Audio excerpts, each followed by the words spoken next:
That's not much because he was a terrible quarterback. Ambulance. That's probably the second best quarterback, is that? Ambulance. Franchise.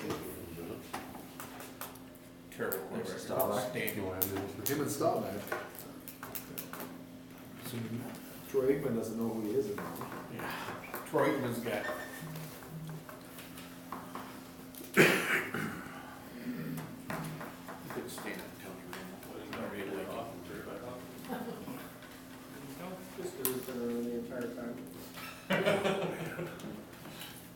Rivera's. I want to More check. than that, we gotta check our feed. Yeah, more real quick.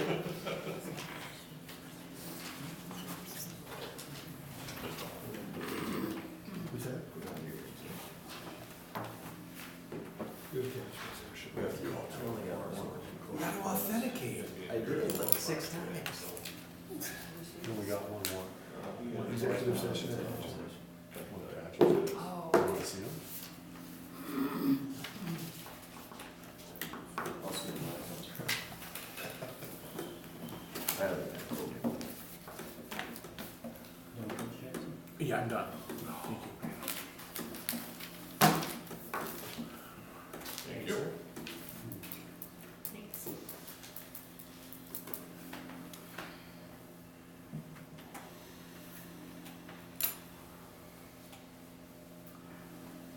But yeah, I had no idea who that Kellen Moore was until like the What's his 6th state game of guy? the season. It's like, who is that guy? What did you stay with? Isn't he the Statue of Liberty guy? Yeah. Where's he at?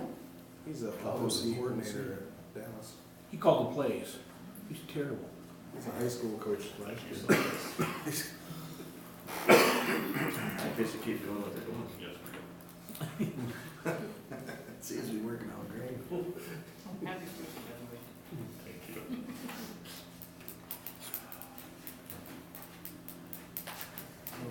Almost every year, I spend about 150 or more. I got 659. 658, you must have AT&T. They're ahead of the game. Yep. I'm going by mine because we're all here. I think we did it.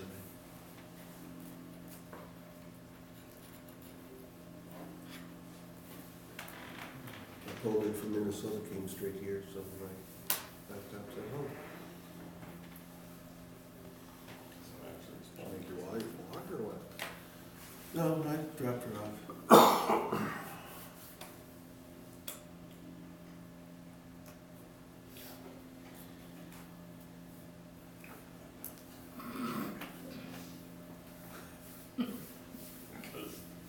Because why not?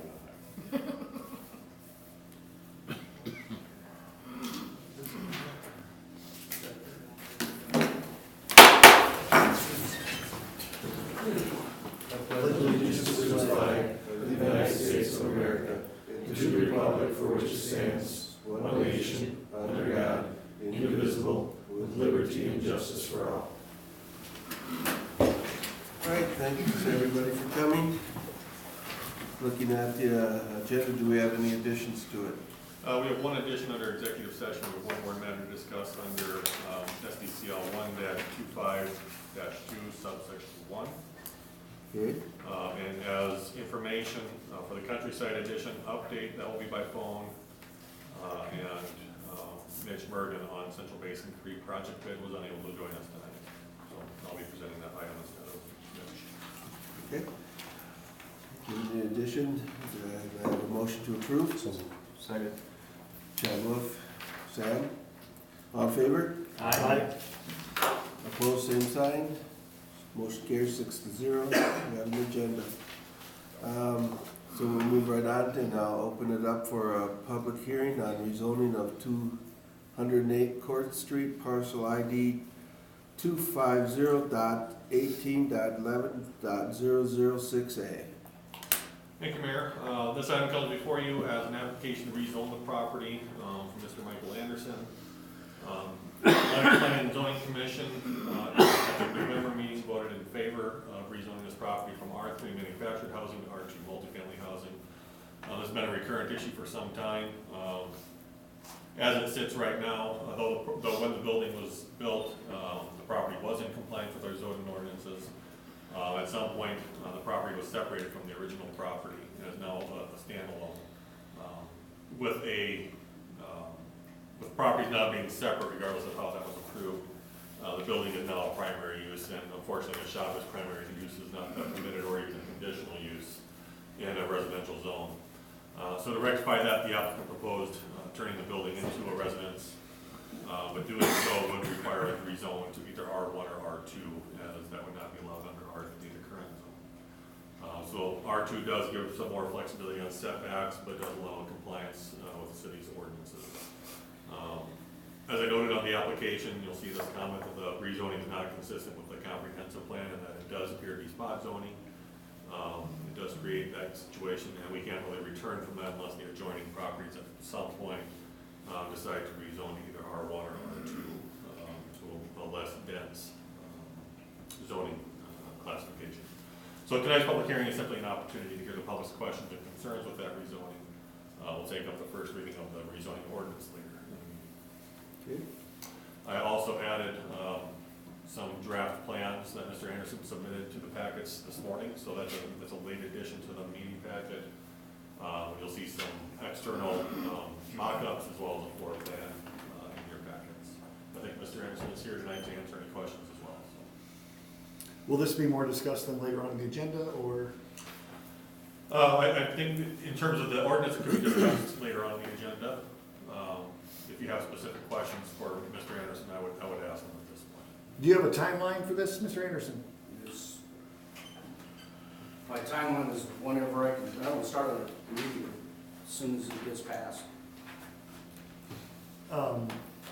And so we're rezoning for the purpose of? Simply to bring it into compliance. If it stays at, And now it's an R3? now it's an R3, and as R3, a standalone detached single-family residence would not be, it's not an allowable use in R3. It is an R1 and R2. And when was it rezoned to R3, or has it always been R3? It was a part of R2. It never was rezoned. I would bet that it was probably zoned R3 whenever the manufactured home park. When I built it back in 12, there was a house there before, and when I built the eightplex, the year after that, I bought that property to the southwest, right next to Gene Mayfield's place. There was a house sitting there. And at that time, when I wanted to buy it, the city said, well, that's fine and dandy. I wanted to put a shop up there. They said, just as long as I don't build a house there, I can put a shop there, but I had to accumulate both properties together in one parcel. So I tore the house down, built the shop, and it was in the I same. think the house was condemned at the time, Yeah. if I remember right. So R2 multifamily housing, to me that says like apartment. It's an allowable use for apartments, and that's what you would normally see. So to me, this isn't an apartment, this would be a single family. It's a single family, which is allowable use under R2. But it was all plotted together originally, correct? It was after I built it. After I bought the property and submitted my permit plans for the Right. shop, it was combined at that time. With So- the eightplex. Right. With the eightplex, and then you sold the eightplex. Right. And then, The guy that I sold it to did not want the shop, didn't want to pay me any money for it, so he deeded it back over to me. And that's what put me out of compliance. So if the intentions are a single family house, why don't we do R1? R2 allows a little more flexibility on the setback, so the lot size could be an issue otherwise. The other issue is that if you go one house to the east, Gene and Brenda Mayfield, I believe, that's an R3 as well. So why you would stick with an R2 in that area, in that situation, is to go gradually from more dense to less dense. It's questionable whether that actually accomplishes that, because again, you have multifamily to the north of the eightplexes as well. So. are trailer parks R1, like trailer homes R1? no. R3. They're R3. R3. Single family residential, R1. So is there gonna be like a bedroom Yeah, there'd be two upstairs. upstairs? I don't know if So it's page just 3, basically, that must be the upstairs, and that's yeah, Mr. Anderson? yeah. I got 750 square feet upstairs. And I was gonna split that in two, put a bathroom upstairs too. And are you gonna sell it or live here or? I'll be here for a while. So I'm in the process of selling my house out of Spring Creek. Oh, gotcha. So I as soon was as just that curious. sells, then That's why I want to get it done as soon as possible. Cause I mean, I'm all for the rezone, I just don't wanna jump back and forth in rezoning, like it's probably been done, it sounds like, which, okay. As long as there's a condition that, and I don't know if we can do this, as long as there's a condition that there's a completion date, like, I just don't want it to sit there now Yeah. as like an R2. Well, like So I said, as as soon as, you know, like I said, my house is on the market right now, so Sure. as soon as it sells, I'll be moving into it, so. I would add to that the building permit has an expiration date as well. It is expendable one time, so, building permits are issued for 180 days. You can reissue that or redo it for another 180 if I remember correctly. In addition to that, the council may, you know, I think we can make clear from the council's perspective, you want action on this and you want this to happen. And the only reason I haven't been doing anything with it, I would've had it done a long time ago, but the only reason I didn't want to put any more money into it until I decided that this was gonna pass. It would've been done a long time ago. How did not that, I mean, how did the plot get broken up without coming to the city? That's the $2 million question. It got deeded over to, I didn't do it, the guy that I sold the property to out in Washington State. Deeded it over to me, but it went right past me, went right by the city, and went right to the county. And that's when was that, November, August? Of 18? Well, in September of 18, I think. It'll be 2 years. When it first came up with us knowing about time. Okay. I was just So curious. there's not a real clear answer for how that happened, Somehow. without the city being, And it came down to the resolve was either I had to move it or tear it down. Right. And that was my only two options. Or the other option was to lease it back over to the guy I sold it to, and he didn't want nothing to do with it. So that gave me two decisions right there. My understanding, if we do this, is that you will be subject to the city ordinances with once you put up the building permit. Then you'll have another, if the city so decides to, if you can't get it done within the first permit, you will have one renewal. And if it's not done then it'll be out of compliance and subject to being torn down again, right, Ron? it would be subject to some sort of compliance action. yes. So it could be a fine. It could be the fine, Which is $500 a day, right? right, Yeah. which at some point it gets cheaper to go some other option, obviously. Okay. Probably not that quickly, but at some point it becomes cheaper there. I like the drawing here, I like the rendering. I guess my biggest fear, if you will, was, I mentioned it at the P and Z meeting. If this could possibly open up a can of worms for other situations. I think there are a fair number of, I've said before, I can visit any property in town and find some sort of compliance issue. Whether it's the trees aren't trimmed to the right height, or the grass isn't mowed to the right height, or something. These are more serious issues where, you know, the feel of a neighborhood is threatened, basically. And those are things that you really want to look very seriously at, wherever they may come. If something just does not fit with the neighborhood, that has serious implications for neighboring properties and other property owners, so. I think this has, I hope everybody could agree to it, the value of that building, what it is now, what it's gonna be when I get done with it, it's gonna amplify the whole entire area of that parking lot. And the value, the taxes it's gonna generate, to me, in my personal opinion, should outweigh the whole thing. I mean, you guys are gonna, the city's gonna benefit from it, just in the tax revenue on it. So this is just east of your shop? It used to be. Actually, it's nothing but a shed right now, because Right. it's just a storage unit right now. So, The big thing is, we do not want to give the instance where we give one exception to one where it builds into future complications. Because the value of now compared to the value of the future needs to be taken into consideration. This is attached to,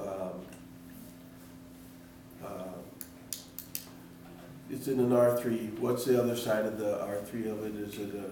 Both sides, I believe, are three on right now. So to the west, you have Sunnyside Manufactured Home Park. To the east, you have Main Mayfields. And to the north, you have R2. Eventually transitioning to R1 on the north side of the site. So we'll have a spot within R3 that's a totally different. That's R2. Now, there have been very, very early discussions about R2 elsewhere in that neighborhood, in the, I would say, long-term future. But we don't know when or if that would happen. Is that the conversation you had with Rob? Uh, I mean, he It's told just me, in the neighborhood. right. He told me in 5 years he's gonna revamp the whole thing. Right. And it's gonna hopefully outweigh this entire process we're going through right now, I hope. Have you talked to CCOG, Nate, on their opinion on the spot zoning? No, I haven't. I could certainly get their thoughts on it and come back with a response. And P and Z's. I think given our comprehensive plan, and spot zoning is something we do want to avoid in general. That's why I asked. Yeah. It does create issues, and, you know, as rezonings are not, they're not just a direction of the council, this is an ordinance, you know, so this is. What's the biggest Official complication policy. between doing an R1 and R2 for sake of argument? I mean, what's the big issue between the two? Setbacks. Setbacks is gonna be the major issue, density basically is what it comes down to. Not the R1 or setback, R2, setbacks. whether it's R1 or R2, you're still gonna have the spot zoning issue. Right. And the issue with that is that it deteriorates from the attractiveness of the neighborhood. You know, let's say we would go way out west of the 600 block of Third Avenue, all residential out there, and somebody wants to put up a business. Well, that's gonna detract from the attractiveness of the neighborhood. And, you know, generally makes it more difficult to keep consistent zoning throughout the community. Unless you can make it look like the rest of the block. If it can resemble the neighborhood, Right. then it may be worthwhile. And that's what I'm trying to do on this. I mean, who am I up against right now? That's the, you know, Or will there have to be sidewalks and stuff put in with this project? I would suggest doing this. I don't know, I'll have to look at the ordinance in terms of what is required. We require under new construction. Given the size of this remodel, I would suggest it, I don't know. well, see, I tried doing this 5 years ago and I couldn't get it done through the city. They wouldn't let me do it. Okay. Mergen said because of the trailer park. I wanted to put curb and gutter in and sidewalk. And I Oh, couldn't even sure. get it done back 5 years ago. They wouldn't let me do it. There are gonna be some issues with figuring out where that right of way is. That street is not very, It's at an angle. yeah, it's a tough street to figure out in terms of where the right of way is, but we can certainly get that done fairly easily. Now, there's some drawings here, have you seen these, is that correct? That's what I sent them. Okay, this is what it's gonna look like? Yeah. The only thing I'm thinking about doing is flipping the front around. The garage door on the other side. Just flipping those two around so the garage doors are next to each other. Because it's got tin siding on it now, right? No, it's vinyl. It's vinyl? Yeah. Okay.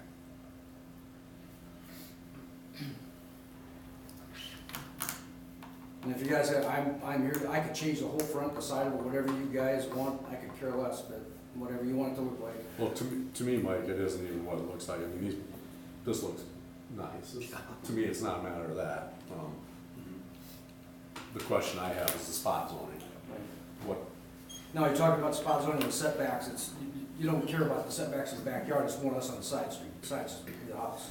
well, it'd be every setback you have to Because consider. I got more than enough in the back, and I got more than enough in the front. It's Right. the sides we're dealing with. Your sides are gonna be where your challenge lies. Right.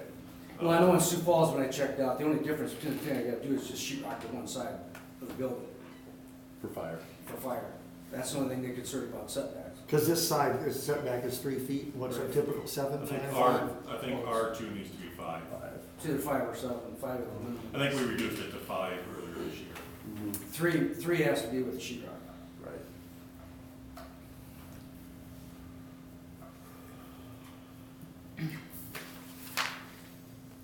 So I think, you know, Mr. Anderson, if the council passes the reading tonight and then the second reading, we'll want to visit about that setback on the east side, because I still think you're gonna have issues there with our ordinances on the building setback from your lot line. So it should be the same as the west side though. I think you're gonna need 5 feet there.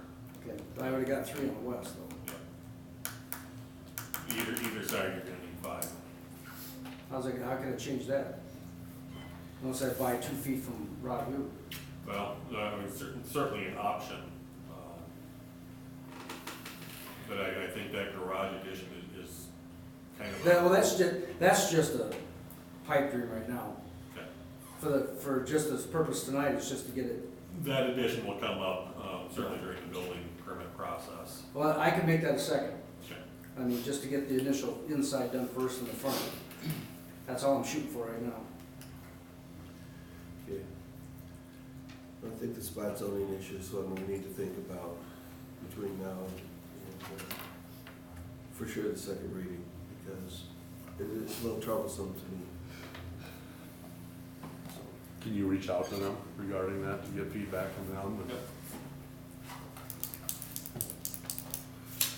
All right, do we have any more comments or discussion for the public section on this hearing?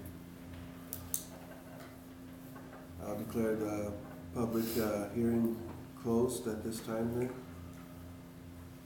And we'll move on to the next one, which is visitors. Thanks, Mike. Thanks, Mike.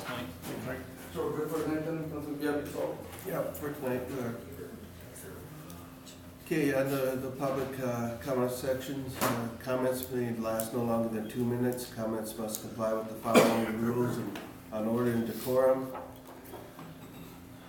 While the city council is in session, all persons shall persevere order and decorum. Any person who refuses to abide by these rules shall be asked to leave the council chambers. Further refusal may require the mayor or presiding officer to request removal.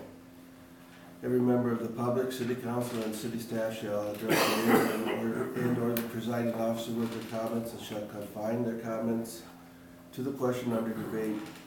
Comments that include indecorous language or language that is in poor taste will be ruled out of order by the mayor or presiding officer. Further indecorous language may result in removal from the chambers or other actions as deemed necessary to maintain order. All right, public comment section is open. Anybody to be heard?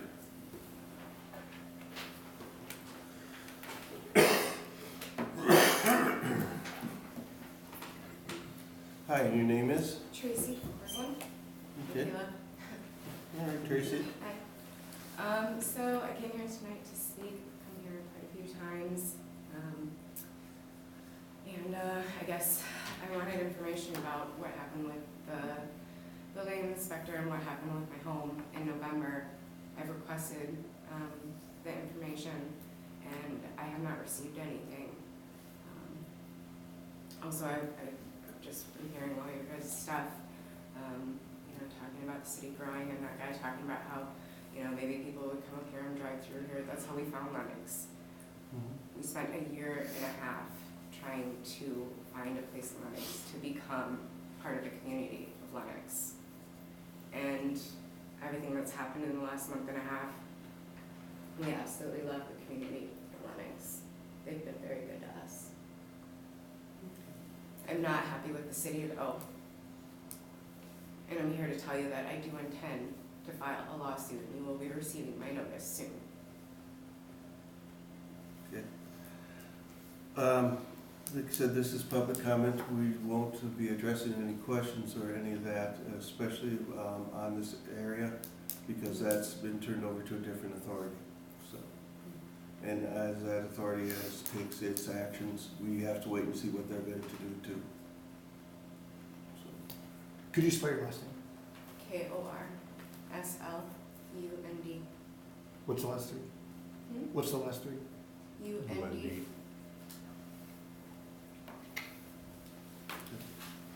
So, Thanks. thank you.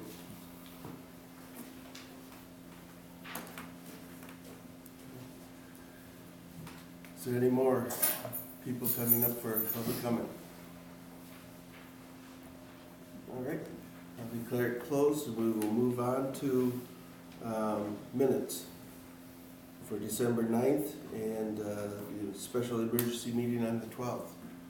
If you have a chance to review those, I'd like to know. Any Move to approve.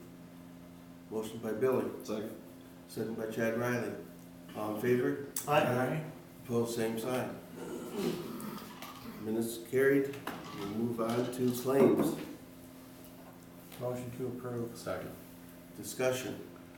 This bill for Hogan Sons for $997.65 for newspaper binding. I just said, we got them right up there. Yeah, it's our minutes that we have to do every year, get them bound. Oh, It okay. actually went back 10 years. for 10 years, Okay. Jackson, because I had the same question. Yeah. They look really good.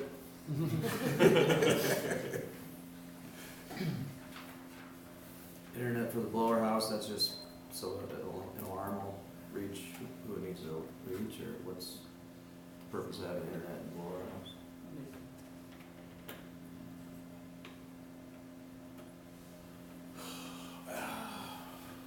We'll look back at it. The plant is still called, what is that? Oh. The plant's still called Lower House? Okay. So it's for the whole plant. not Yeah, just- it's internet for the plant. I was gonna say. So that, how it shows up on our claim list, we just take the first thing that pops up, so. Right. I can remember, I don't remember what month it was, but we had an $800 oil change. It showed up on claims, simply the first thing that showed up on it, so. But we'll look into it a little deeper, make sure we get That's the what they call it. clearance for you.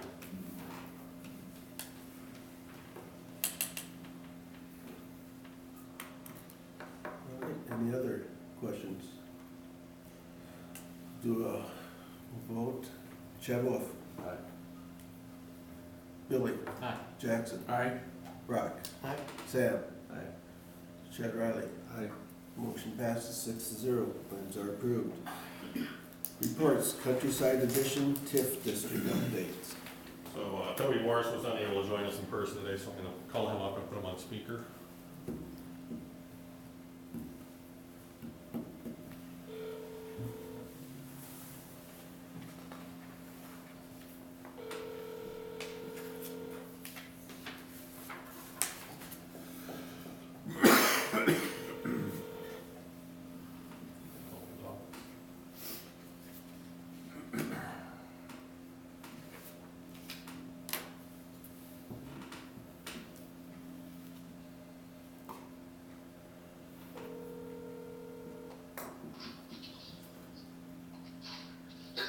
Toby, it's Nate, I've got you on with the city council.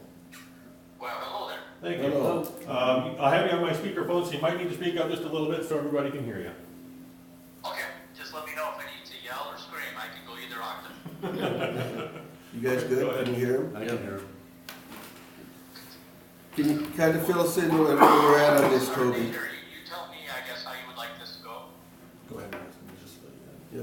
Just kind of fill us in on what's been going on in your world with the TIF, and so the folk house can kind of catch up. Okay. So, last summer, we had approached the commission, basically explaining to them about using the Lincoln County as a conduit. And that was with the county commission, something that had been done before with, when we went through with the city of Harrisburg. And honestly, it's just getting to be a little bit more frequent throughout the state that we're seeing this kind of conduit for the county, helping out the smaller towns with less valuation, because it still goes back to our Constitution and the 5% of what the available TIF amount is based on your valuation. So with that being said, worked with Kelly, had the Stockwell engineers put together estimates. And really what I would say is the city's engineers, so that we knew we were generating the numbers. I think you're aware that with the replanting of the land, and once that had happened, we did a formal petition to the Planning and Zoning and the Lincoln County Commission to go forth on this TIF. I went down in, I think it was either September, October, did a informal presentation to them, more of an education. What is a TIF all about? How does it work? Worked with Toby Brown, and thought we were doing good in terms of the education side. It's nothing that we want to take lightly by any means. It's a public process. And then as we got closer to the actual planning and zoning meeting that took place in November, realized there's a few more concerns. In particular, there was one commissioner that had some concerns. And so when we presented it again formally for action, at that time it was tabled. I think it tabled more so for not understanding a TIF. TIFs can be a little complicated, and I think a lot of times people lead themselves to their own conclusion of what they are and what they're not. A lot of times people view them as a big handout for the developer, when in fact it's offsetting infrastructure, somewhat reducing the risk for the developer to come into your community. You know, in the case with Kelly, he's being recruited. I know he worked with him down in Yankton, up in Madison, I believe Del Rapids, he's in Harrisburg. So those developers are really going to mitigate their risk and where they go. And after explaining this to the P&Z, there still seem to be quite a few more questions, concerns. At the table it. At that time, I went back, Nate went back. I think the mayor as well, there was, you know, sort of joint discussions to be had with Jim Schmidt and some of the other commissioners to make sure that they fully grasp what we're looking at, to understand that it's not a major handout, it's not, you know, this blank check that the developer is getting. Rather, there's going to be control process, there's going to be verification every step of the way. In fact, I've got a meeting just scheduled today, Nate, with Jim for the 10th of February or the 10th of January to go back and to help the education process. In the meantime, I went and sat down with Marlene, the auditor. I think there was some confusion there in terms of how it may or may not affect the rating. So as a person who works closely with rating agencies, I walked through it with her, assured her by all means that this was not going to have any kind of impact on their rating. It wasn't going to impact them on their debt capacity because they're looking at like a law enforcement jail up there. But really it was just a matter of it's a standalone.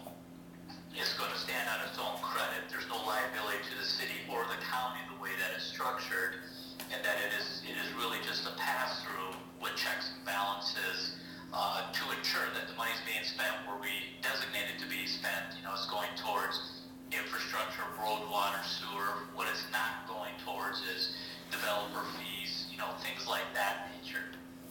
And so where we are now, going back before the county commission on January 14th to discuss with them, I think more on a global basis, because now they have questions in terms of what kind of procedures should they use. I said I'll bring them copies that of some guidelines that we've done for other counties and for cities, and I think it's sort of morphed into more of a global discussion of TIFs, with your TIF being the catalyst to cause that discussion.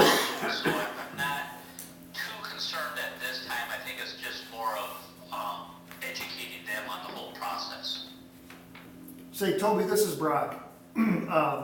And I was at the meeting of planning and zoning over there, a work session or whatever, and they were talking about, ours is TIF number 9, Harrisburg's is TIF number 7.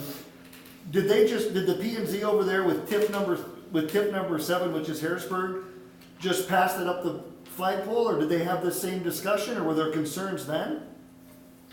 There were some concerns. There was a different commission and there's a different P&Z board at that time. Because when was that done, Toby? That would have been about 3 years ago. Okay. So we did the same education process, took the time, took the trips over there, and now, you know, we basically tried to duplicate that game plan as before. We just hit a few bumps in the road that I think will get smoothed out.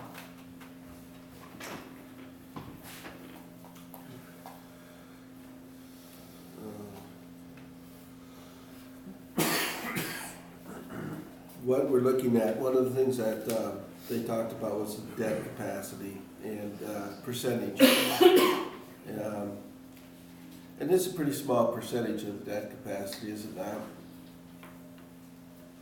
It's 2% of the county's total debt capacity. Yeah. The way to relate it into the debt capacity, you almost have to look at it in this way and say, sure, I may have a capacity of 100 million, but do I have a capacity to repay 100 million? And the fact is, for a county to borrow 100 million, you're going to be increasing mill levies anywhere from $3 to $4 per thousand off the top of my head. Well,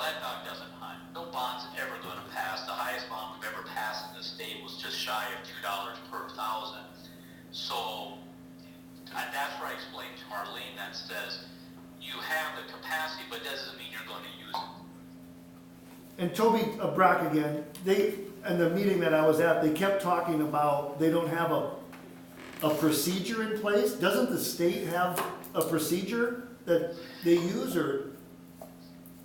Everything I have put together follows the state statutory guidelines. Some cities, some counties put some very strict policies in place of what they will or will not use a TIF for. In this case, I worked closely with Lieutenant Governor Michaels about 3 years ago to get affordable housing as a qualifying entity or a qualifying line item within the TIF statute frankly, because of the crisis we have around the state, statewide, as a way to help offset these costs. So yes, there is a statute in place, but what happens with TIFs is it's still local control. And each county, each city has the ability to open up the floodgates or completely restrict it.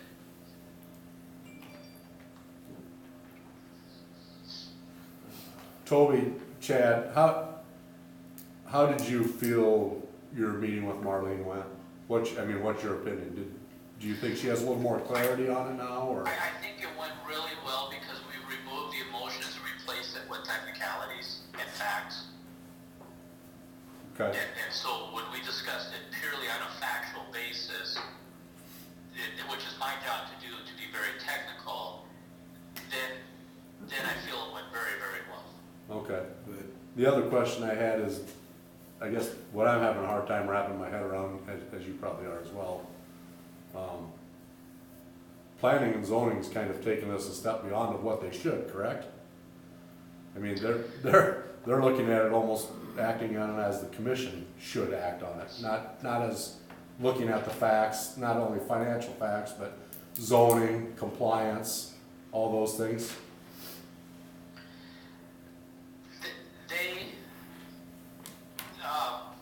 I think they need to be guided back into what their powers are and are not.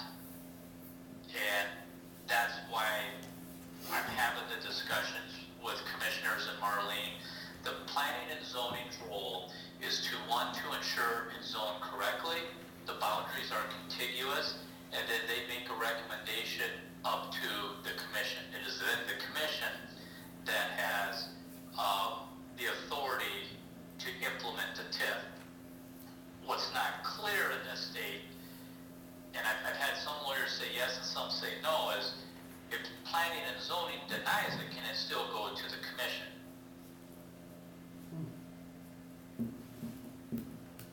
In fact, it's interesting, I had discussions today with some legislatures about modifying the TIF law again to clearly define the role of planning and zoning. Okay, that helps, thank you. Yeah. So one of the things Toby and I have discussed, my concern here obviously is, as well as I'm sure several council members, is timeline. We were hoping to have this wrapped up quickly, and every month this gets pushed back on the Lincoln County level. It's another month that we have this timeline. So if the council has any questions about the timeline here, the message I relayed to Toby has been that we want to have a couple of basements dug by fall and have stuff moving along. So I think Toby's answered that, but I think he can answer more of that here if you have questions specifically. I think we're going to have a much better direction after January 14th if it's not more clear at that point, then I can report back, to the council with you, because we'll be there together then. It's a public process. It's something you want to move quick, but you can't force it on anybody, because if people feel uncomfortable or if there's a lot of confusion, their natural reaction is to vote no. Yeah. So that's where I try to take it as an education process. And if I need to meet with them individually over lunch, I'll gladly do that. Because how this one works sets precedent for the next one. And in this state, we we have such limited tools for economic development that the TIF is really our most powerful tool, that we don't want to tarnish it from this time around. But yet, we have to get this one across the finish line. Yep. Thank you. Does any other member of the council have a question for Toby or Nate on this? Are you all kind of good, understanding where we're at? Good. Okay. Thank you very much, Toby. Thanks, Toby. Thanks, Toby. Thanks, Toby. Thanks, guys. Take care. All right. Next one up is, motion to approve, I guess we'll do That's not an action, it's just an update. that. Good. Library report. Second here. Auditor, is it here? What's that? Can we just approve? Can we just approve if everybody wants? You can. Audra was unable to join us tonight, but if you want, you can, otherwise I'd prefer to get her. Motion to approve. Second. Good. All in favor? Aye. That was for the, make sure for the, now, library report. No. That was for the library report. Okay, good. Moving on. Just clarify that was moved. Second. Chad. Mr. Mayor, council members, thank you for having me here tonight. So this month has been not quite as busy as what last month was. It's always a good thing for us. We had 118 total calls for the month of December. This last snow event went really well for us. We're seeing some positive results with doing what we call our knock and talks. We're sending our officers up to the doors prior to 10 o'clock if we see vehicles on the street, just to kind of make awareness that they need to move their vehicles off the street just in case they weren't paying attention. We've seen some pretty good positive results in the past on this. As a result of that, we only had to tow 3 vehicles this snow event, which is excellent in our book. Yeah. There's been times where we've towed up to 20. That makes for a long night and a bad next day. We're still working on some snow issues as far as sidewalks are concerned. We're taking them as they come in. We have a pretty good list that we create on our own, as well as what some of the concerned citizens for Lennox have dropped by City Hall and to us. That's going to be just an everyday battle with us. It's kind of the commons. On the lighter side of things, John Roman, he was the secret reader for the elementary school. That happened in December, I believe, 18th. He had a really good time with that. The kids all had a pretty good time having him come in. We had Robert down at the dance. He's one of our newer officers. He loved it. Took a lot of pictures with the kids. Great time for us. I sat down to discuss what our role is going to be with the school, something that the school and the police department were trying to envision for an SRO program. We found a happy medium for that. Looks like we have kind of a semi-schedule that we're going to kind of work out after the first of the year. We will be able to get an officer in the high school right away in the mornings, intermediate elementary, later on in the afternoons, try to do lunch with the kids periodically on an everyday event. So we're really excited about that, looking forward to it. Good. Sounds very positive. Any questions? No. On the snow, towing at the snow event, East Boynton, those townhouses or whatever, there was a car Parked by the bridge? furthest, yeah. We're still working on that situation. I think it's no parking for the bridge that way. Right. There is, the parking signs were taken down at some point in time, and they need to get put back up in their proper locations. Just, we have to make sure that we're making sure where they're parking at is actually a no parking area. Because I think we actually talked about that when I first got on. Well, I think there's a reference in the minutes. I thought there was no parking from the culvert east. well, it's not a matter of if there is or isn't. And what I'm talking about, there's no parking there when there's a snow alert anytime. Oh. Right. And it looks like it was there during the snow alert. I seen that this morning. So that's something that we're gonna address, but every snow event, there's always gonna be some car that we miss, not to make excuses for it, we should have addressed it. And I will make sure that I point that out to the guys so that they pay a little bit closer I'm attention. sure they're gonna have a hard time getting it out anyway. Hard stuff isn't moving. freezes hard. I'm sure Dave will thank us a lot for that. Do you remember where the signs were? We Where the had, locations were? we had one that was actually just before the bridge to the east that said no parking. Okay. And then there was supposed to be one from the corner down to the bridge. And that, for some reason, and I don't remember if it was when they were doing construction on those duplexes, that they were removed. That's why I'm asking, so we can make, Right. Yeah, they were up They there. were. Cause we made sure that got put up there. There was one on Cherry also, right, on one side of the street, no parking on that one side of the street? Looking Yeah, north, should've- It would've been no going parking to the east across. side, It would've been on the west side, west side. So, going south, yes. is that right? You Yep. remember that too? Yep. Okay. So they were removed, no, that's fine. I remember when they were put up, and I remember the discussions we had about the safety of why we were making that no parking. And there was a lot of general concerns about those particular people that lived down there. And they were up for a while, and then they were down. So, We'll get them back up there. appreciate it. We'll see how frozen that ground is after all.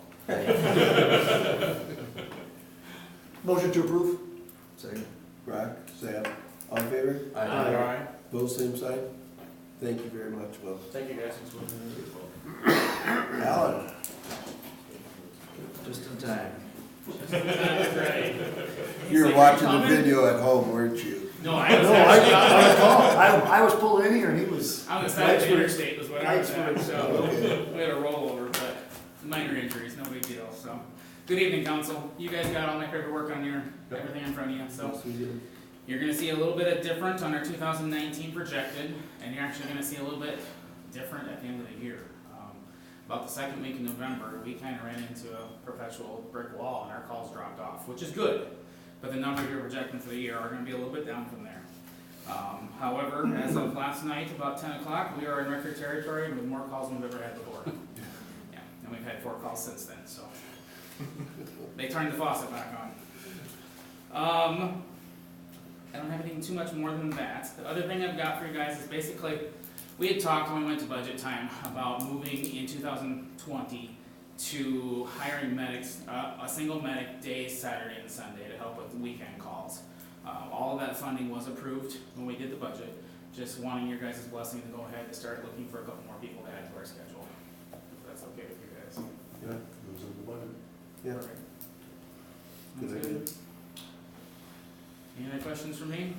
Oh, yeah. Motion to approve. I'll, add one more thing on this, I don't see it in our appropriations ordinance off the top of my head, but for ambulance, we typically budget about a loss of 70,000, it has to be supplemented by the second penny.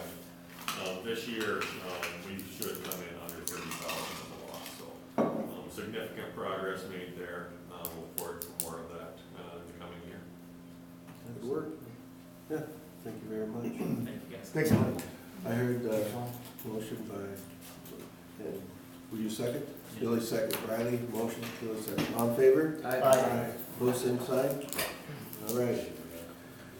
Moving on, resolution 2019-12 -01, 2020 amended schedule of rates. Okay. Good evening. The first one that we passed, we were so concentrated on many different things that we missed the fact that our water and sewer rates got missed as far as the surcharges. And that resolution was actually passed back in November, I believe, for this July. So in July. 2018. Yeah, November of 18, July 19 was the start of it. We went through and actually it was Evelyn that said, did our surcharge go back down?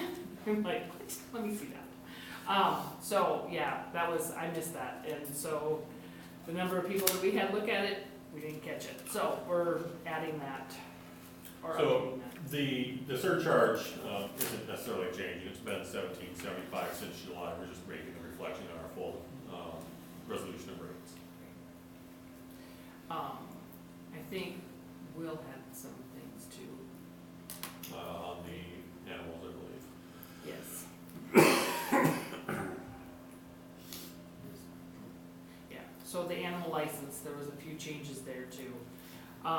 Impound of animal, $150, disturbing the peace, $100, and dogs running at large, $150, which is our leash law violation. So those went up a little bit too. That was changed.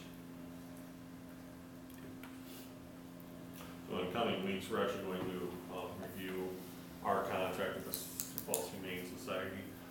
That sets out the schedule of rates we pay there. So the rates that we're changing to here are meant to cover the expenses that are resulting. Right now we lose money every time we pick up a stray dog or a dog at large to have problems with Sioux Falls. We just don't charge enough on those rates to cover the cost of taking care of that animal. Just because I know a particular offender, May or may not live. who may or may not live within the City city limits. limits. What was the dog running at large fine before? Was it $50? I think it was 50. Okay. It was a progressive fine. The Yeah. first one was $25, Okay. the second time was $50, the third time was $100, and then we would potentially look at seizing the animal. Okay. Thank you. You need a motion to approve this? Yeah, one other thing I was gonna bring up, just because I was reading through this and getting a little bit puritanical. I was looking under the money for the sexual orientated businesses, it's being $100 to open that up. As a qualifier, I'd like to make it more prohibitive on that end, and so I was looking at, making it really prohibitive, and looking at $5,000 to open that up, for a permit to open up such a store. But that's up to the council. It's at 100 right now. So right now, for the sexually oriented business license, initial fee is 100, annual renewal is 50. For a sexually oriented employee license, $50 for initial, 25 for annual.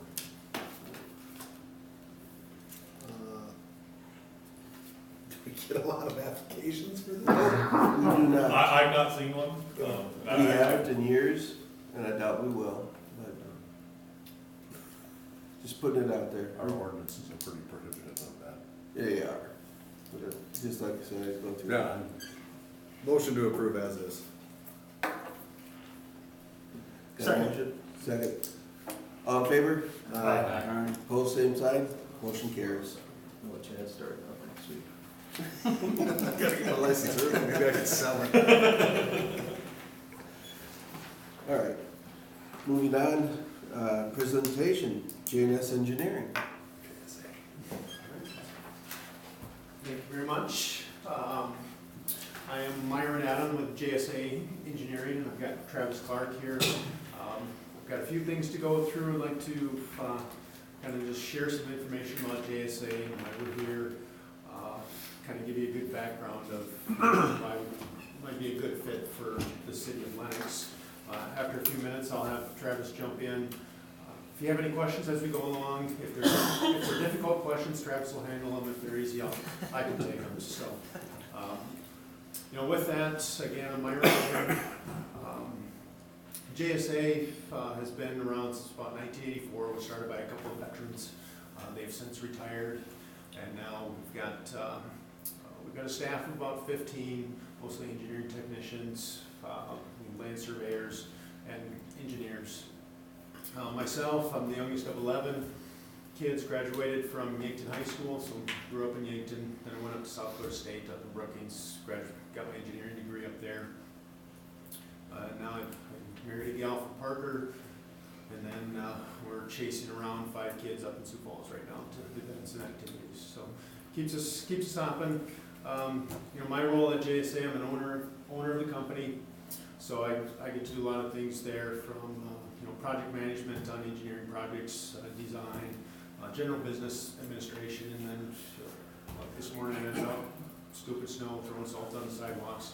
I'm not sure how much good it did us this morning, but more importantly, I think One of the main reasons I'm here is to share some of my experience that I've had with the city of Canton. I've been blessed to be part of doing engineering for that city since 1998. So I'm on about my 23rd year of serving the city of Canton. And I think it's that experience that will that we can show that could be beneficial to the city of Lennox. So I'll touch base on a few things that I've done with the city of Canton. For the city of Canton, every year we go through an annual selection. With that, our annual contract with the city of Canton, it's a non-exclusive contract, which just means that they're free to hire any consultant that they choose, and they have done that before. A couple reasons for that. We've got our core experience. We do streets, utilities, drainage, etc. If there's a need for treatment plant or something that's out of our scope, we're not going to try to do that because it's not cost effective. So either the city will, if you're comfortable with, I'm just going to throw out some names. If you need a wastewater group and you're comfortable with somebody over at Banner per se, we're more than willing to bring them in as a sub-consultant or even contract directly with them. The city, again, we've done it both ways, so that seems to work out.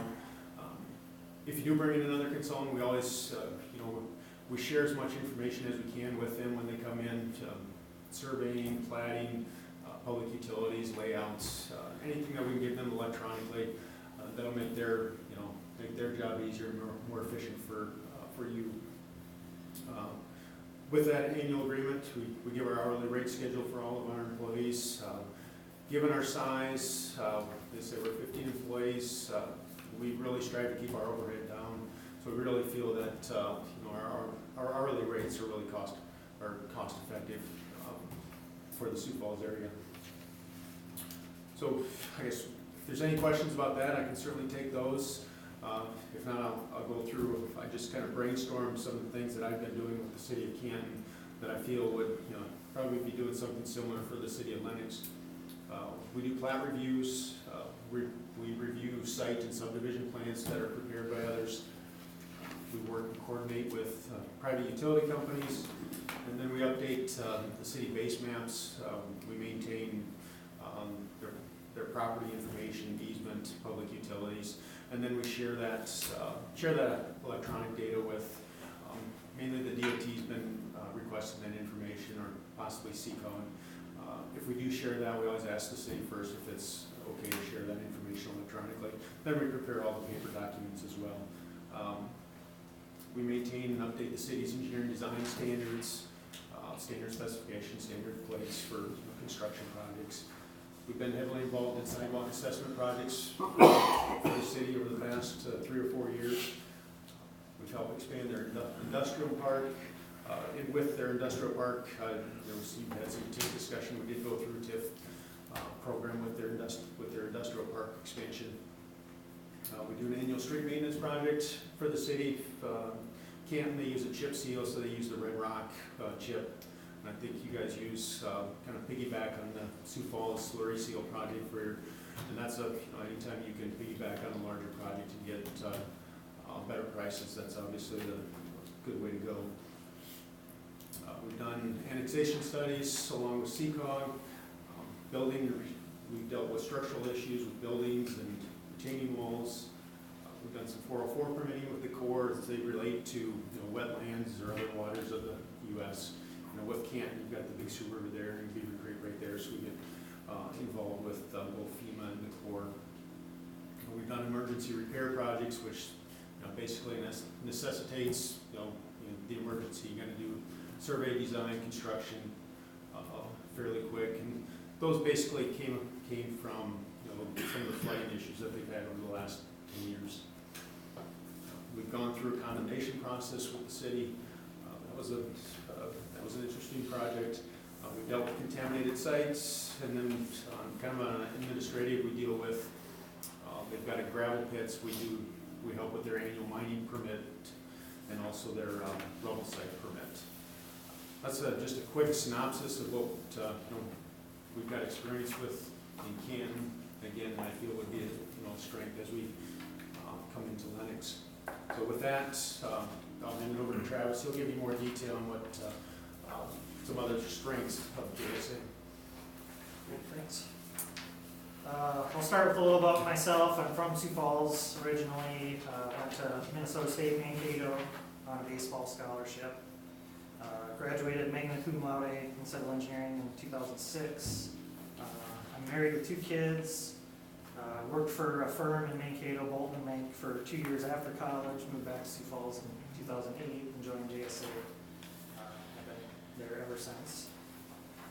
My current role is overseeing projects from inception through construction, communicating with project stakeholders and the public, managing professional engineers in our office, engineers in training, and engineering technicians, and not only design but construction phases.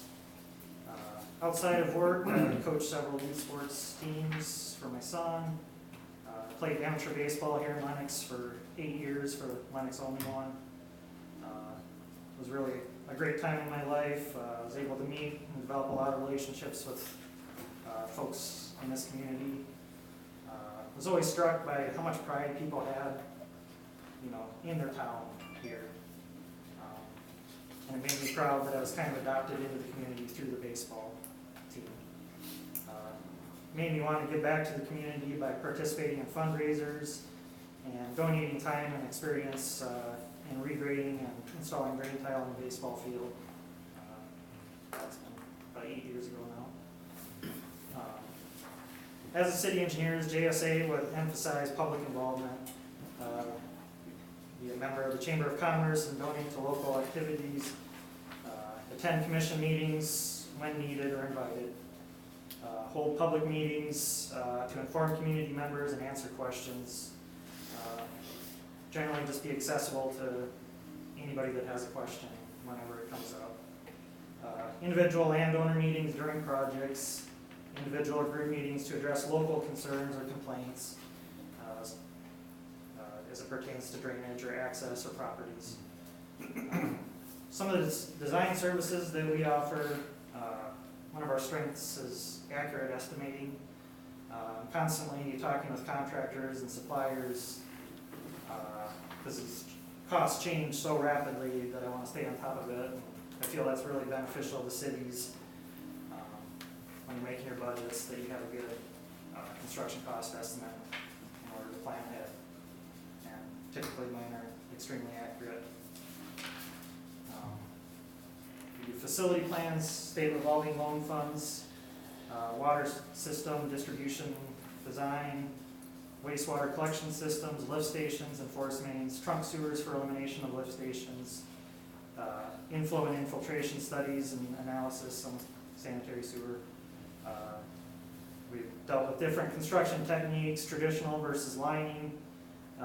We are open to less intrusive methods as opposed to full constructs, because there are some, a lot of times, cost benefits to that when you're not tearing up the whole street. Drainage, detention needs, high water elevations. We assist a local floodplain administrator, floodplain development permits. We coordinate with FEMA. We can do all sorts of street improvements, neighborhood reconstructions, overlays, chip seals, concrete repairs, arterial expansion or reconstructions, county, state, and U.S. highway reconstruction. We have a really strong construction services section within our company that I run. We're very respected within the contracting community for being professional and timely. I personally spent 12 years out in the field doing inspection in the mud. I feel that was very beneficial to my career because I can see what works out in the field, what doesn't. A lot of times these engineers drop these fancy plans and they look great on paper, but they just don't necessarily work. And your costs go up because contractors know that when they're bidding on your plans. I have strong working relationships with contractors in the area. You'll see me out on the project. I wear my work boots every day in the summer, and I'm always out and about checking stuff, mud or whatever, I just wanna make sure it gets done right. Basically, that's kind of our philosophy, is we're gonna do what we need to do to have a successful project. We have an experienced field staff of professional engineers and engineers in training. They're well-trained and know what to look for. It's not a guy that's just out there observing, essentially. They're helping and answering questions, and I'm very available as well to make sure everything gets done in a timely fashion and project deadlines are met, and you don't see additional costs to the project. We also have very strong survey crews with a lot of experience. They are the type,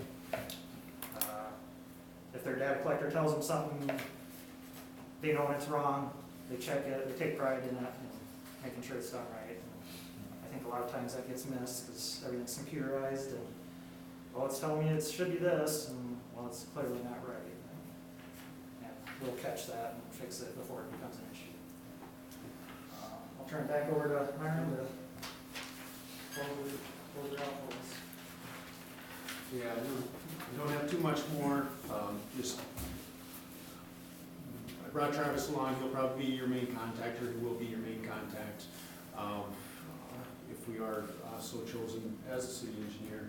And you've got all of our contact information, mine as well, and I'm always available, anytime.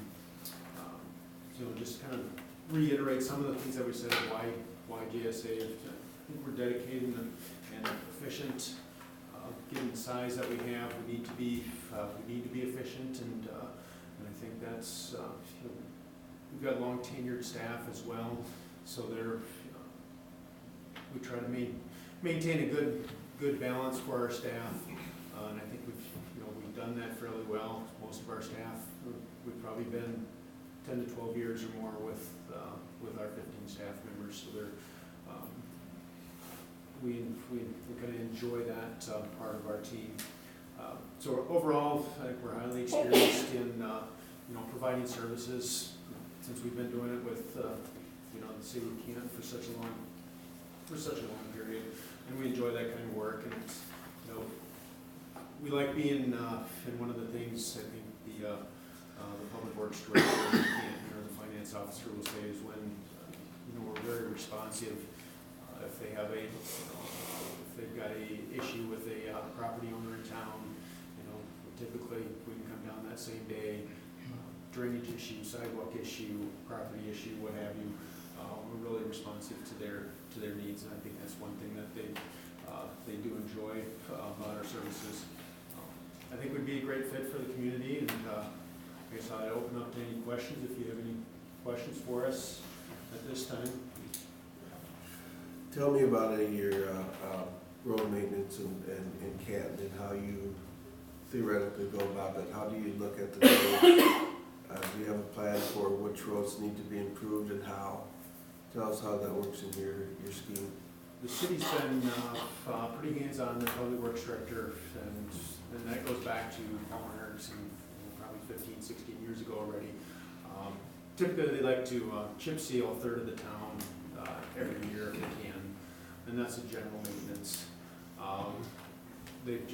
But then outside of that, we do concrete repairs, mainly curb and gutter sections that are damaging the asphalt. Most of their streets are asphalt with a number of layers of chip seal on top.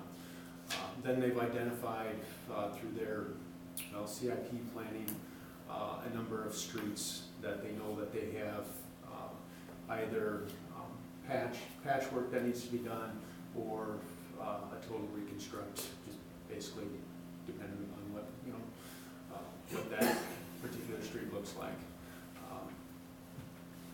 Budget-wise, they're kind of down to about all they can do now, or have budgeted for, is the annual chip seal.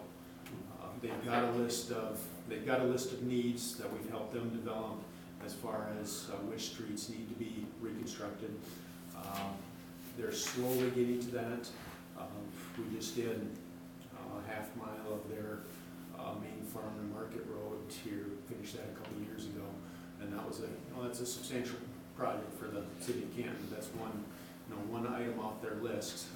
They've got 3 or 4 projects that are that same size that they're starting to tackle.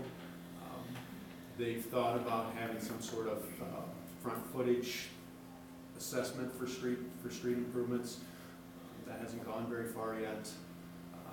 So we've helped them develop a action plan, but it's all driven by budget and then other local, fingers that need funding as well.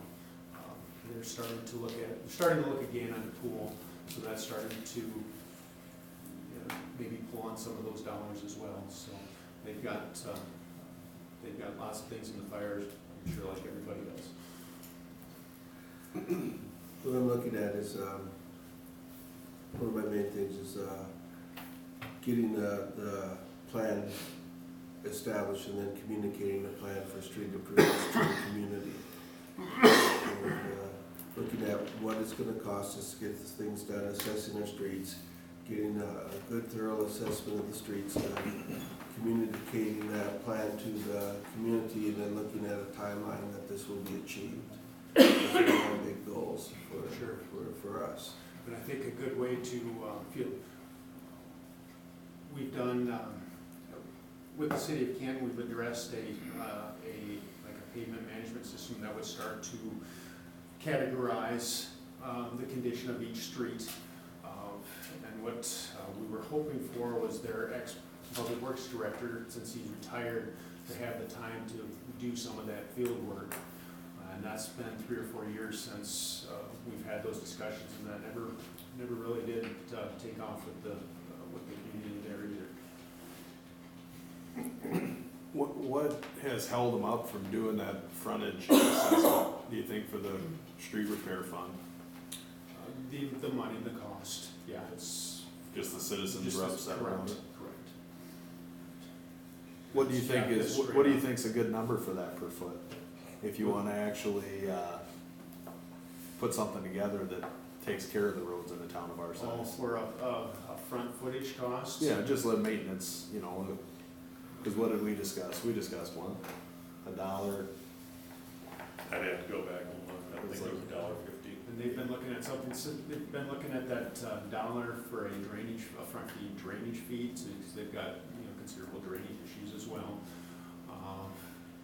But with the, typically what they were looking at doing, they weren't looking at the time as a community-wide, they were looking at, per project assessment, and that was up there. That was quite a bit more, whether it's a, $20 or $25 per front foot for a project-based assessment. But that would have been a reconstruction type project.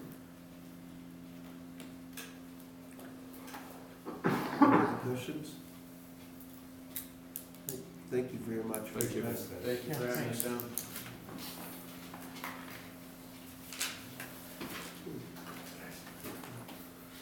All right, award Central Basin 3 project bid. Thank you, Mayor. On the 18th of December, we had our bid opening for Central Basin 3 project. We ended up having 7 bids submitted. As a reminder, the engineer's estimate for this project was $2,430,000. The low bid came in from Slowey Construction in Yankton, South Dakota, at $2.3 million, approximately $98,000 under the engineer's estimate for this job. I will remind council again that even though that is under the engineer's estimate, remember we do have only $2 million of funding available through our funding package. So we will still need to pull back probably at our east intersections, possibly our north intersections as well. So it would be third, second, and then possibly Cedar and Juniper. We pull those back to south of First Avenue. There was no record of suspension or debarment for Slowey Construction. They consider them to be a responsible contractor.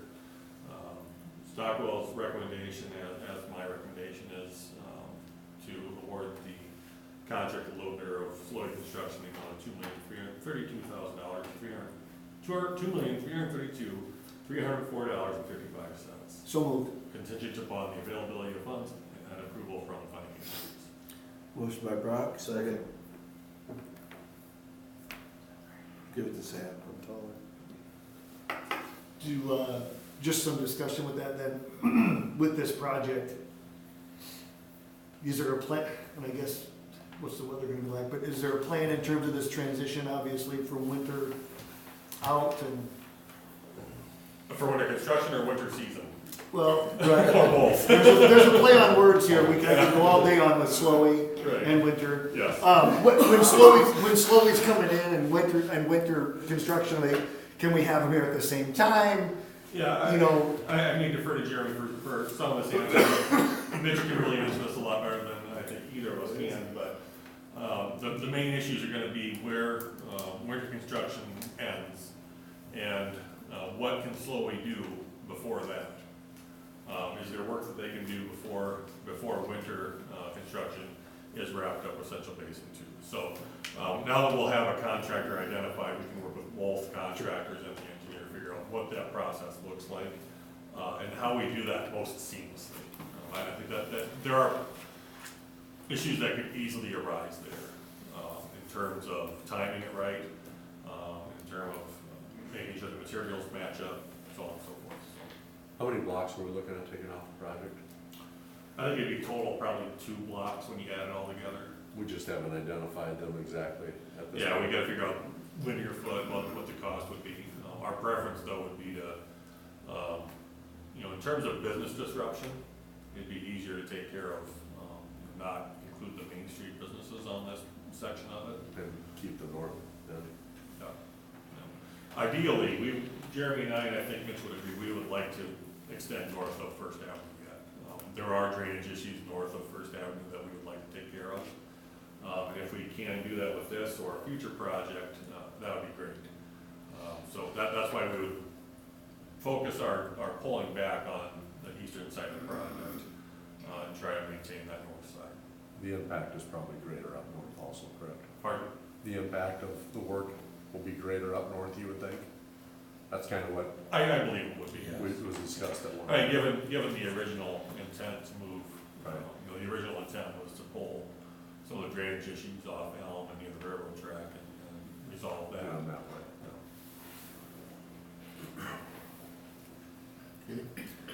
Any further discussion? To the vote.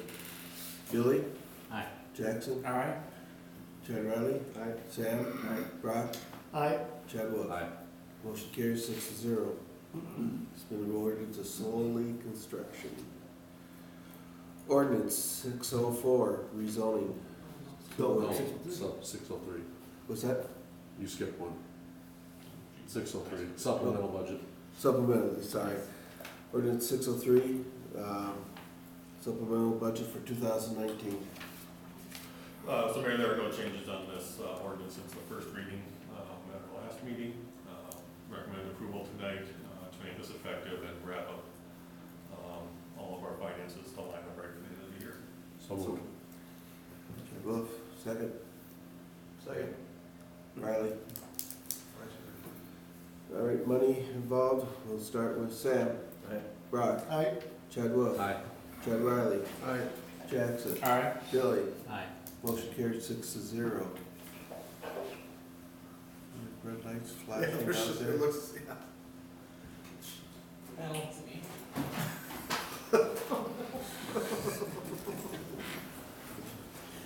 As you can see, we still need to update the ambulance radios. All right. Now that's done, we can move to ordinance 604, rezoning. Mayor, this is the first reading of the ordinance to rezone 208 Court Street. As you heard during the public hearing tonight, this would move the property from R3 manufactured housing to R2 multifamily housing. To rectify the issue of non-compliance, that's why this rezoning is coming in front of the council today.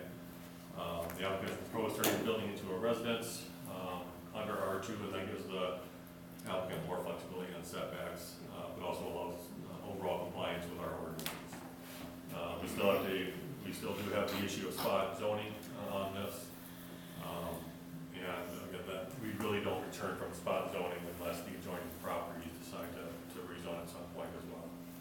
be more uniform throughout the area. Everybody good with the first reading? Any thoughts or comments? So in talks with Huber, like that's, I mean, what are his plans on that? I think there are possibilities for that moving forward as more affordable housing in the future.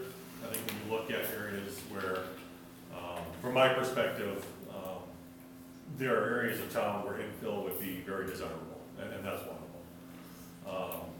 Just in terms of bringing up property value, attractiveness of the neighborhood, and so on and so forth.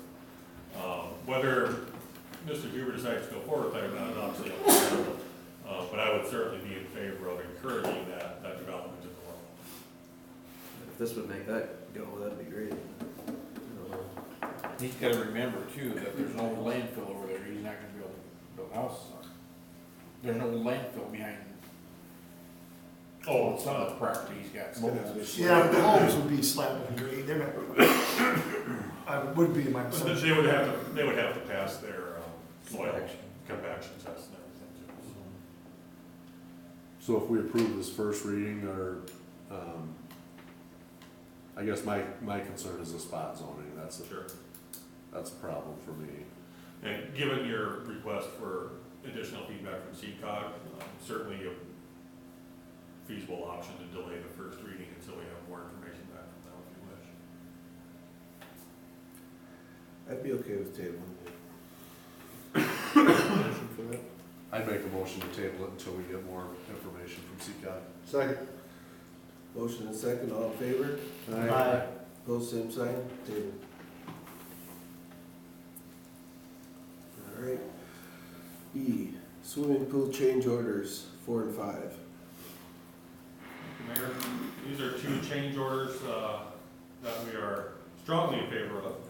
This actually reduces our contract amount for the pool project by $1,900. This changes, this deducts the contract for a longer pool bench, so the concrete bench that you have, right at the zero entry for parents to sit on. That the larger bench was not feasible in the size pool we have. And then working with Carruthers Construction, we agreed to do the seating in the spring, given that we will be here as soon as that time window opens up, whereas Carruthers may be a few weeks back. So this will allow us to get that seating done sooner rather than later.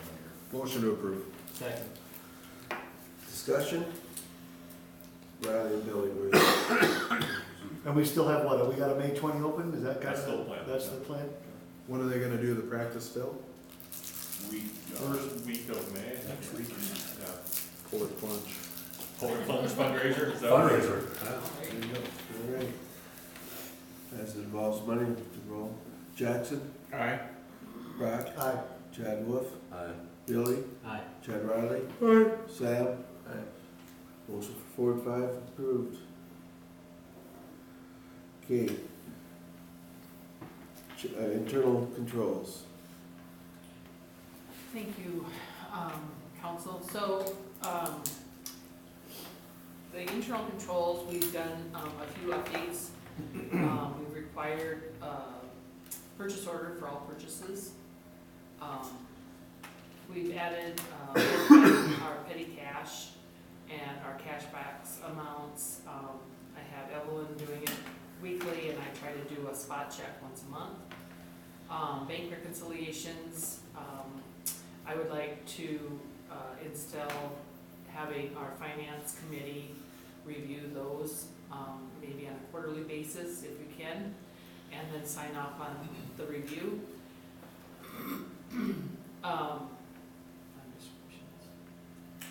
Fund description simply cleans up some of the language on the fund On what distribution. it does, okay. Utility payments, as far as procedures for utility payments and how they are to be handled, receipts, that type of thing. Credit card use policy, so making sure that we get a receipt for everything that gets used for a credit card, and that is attached so that it can be looked at, reviewed, and ensure that the credit cards are being used properly. Our procurement policy has been updated, and the ambulance collection policy, which, as you know, we have contracted with a collection agency, and that has started. So I think that that is going to enhance the ambulance as far as collection and being able to get that revenue in that we may be missing out on.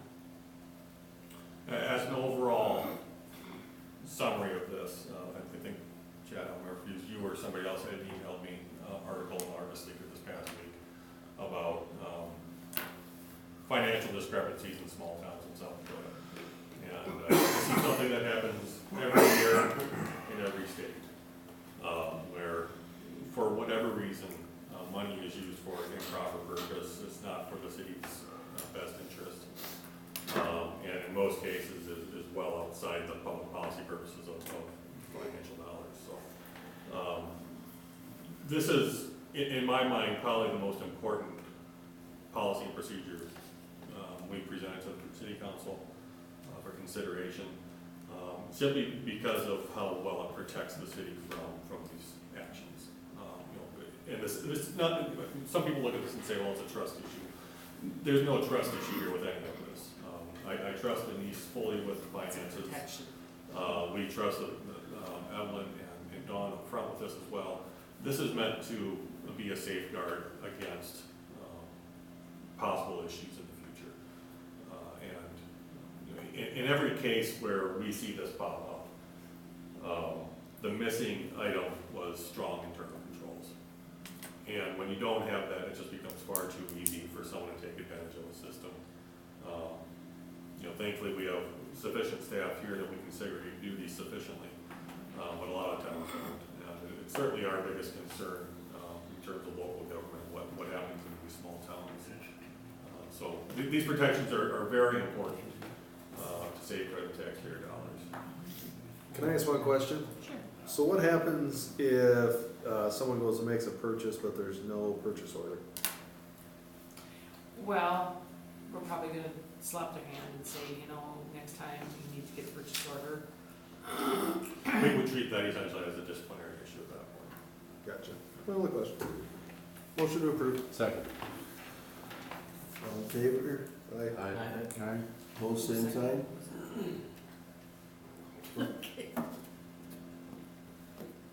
Okay. Next one up, ambulance policies and procedures. Well, as you know, Alan had to leave in a hurry, so he won't be presenting this tonight. But again, one more chapter of our policies and procedures to wrap up this year. This title specifies how the ambulance department operates, and importantly, on position-specific expectations, like EMTs, medics, so on and so forth, what they can and cannot do, as well as new HIPAA policies, and safety information and goals for time response. So we recommend a motion to approve. So moved. Second. Sam, Chad Riley. All in favor? Aye. Opposed, same sign. Motion carries 6-0.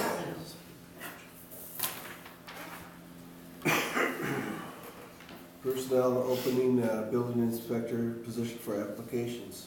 Thank you, Mayor. At our emergency meeting on December 12th, the City Council accepted a resignation for the building inspector, requesting action tonight to open that position for applications. Motion to approve. Second. Riley, Jackson. Discussion any? All in favor? Aye. Opposed, same sign. We'll do the applications. B, hire police officers. Thank you, Mayor. As you may recall, the 2020 budget approved the addition of a fifth full-time police officer. Chief Erickson conducted internal interviews for this position and was not advertised as we felt our part-time was sufficient applicants for the position. Officer Jesse Thorne was hired as a part-time officer earlier this year, possesses the character and qualities we pursue in those officers. So we also vacated 2 part-time positions to open these newer full-time positions. And we've interviewed potential part-time applicants for that. Chief Erickson has interviewed Darrell Connor and feels the same applies there. So we have 2 motions here. A motion to quote Officer Jesse Thorne to full-time patrol officer effective January 1st, 2020 at $21.50 an hour. Motion to approve. Second. Sam, motion by Sam, second by Chad Riley. All in favor? Aye. Both same sign? All right. The second recommendation is a motion to hire Darrell O'Connor as a part-time patrol officer effective January 1st, 2020 at $20.63 per hour. Motion to approve on that one. Second.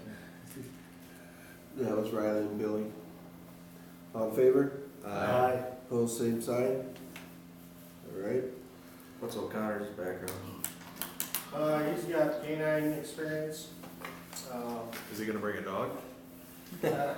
He doesn't have the dog anymore. Oh, okay. We were actually depressed to hear that, because we would love to get a dog. That'd be cool. Maybe you could take one of those that run around and train them. Brock, you got Not, he won't be any good. Really good at eating biscuits. All right. Open street maintenance specialist position for hiring. Thank you, Mayor. Last week, a week prior, we received a letter of resignation from Mitchell Masick, works in our Public Works Department as a street maintenance specialist. He will be leaving us on January 2nd, so we'd like to open that position for advertising and hiring. So moved. Second. Rock and Chad? Wolf? Do you, in terms of, I mean, I know you probably wanna fill it right away, I mean, in terms of snow removal and so on, but we can cover that for, you limp along a little bit, or? For the short term, we can make it work, but we don't want to make that go too far. We had a very spirited discussion on this earlier. I will volunteer to drive the mule on a needed basis with a plow. Did we give him a moving bonus when he moved here? Cause he fulfilled his requirements to keep that. I don't remember if there was an issue about requiring, But I thought it was gonna move, does he live in town? no. He lives in T, right? He lives He out lives in in the country. the country, yeah. I thought it was only to move into town. Yeah, that's to move to town. I think that's correct, and then we changed the requirement earlier this year. I don't remember, I guess. I can look into that, Mr. Bobby. I don't think we ever paid it, but we can look into it. I don't think we did, but I could be wrong. It's worth checking to do. Yeah. Or 17. So, all in favor? Aye. Pose same sign. Motion carries 6-0. Now need a motion to move into exec. So moved. Second. Get out of the bathroom first. Yes. We'll take a 5-minute recess and move into exec. I didn't know, because you said no to my Yes, proposition. who was motion in second for a second? I was one. Yep. Okay. Thank you. We're doing it here, right? Yeah, we'll do it here, so I'll have you first. We'll kick You want the out. camera off? You want me in? Yes, please. He loves doing that.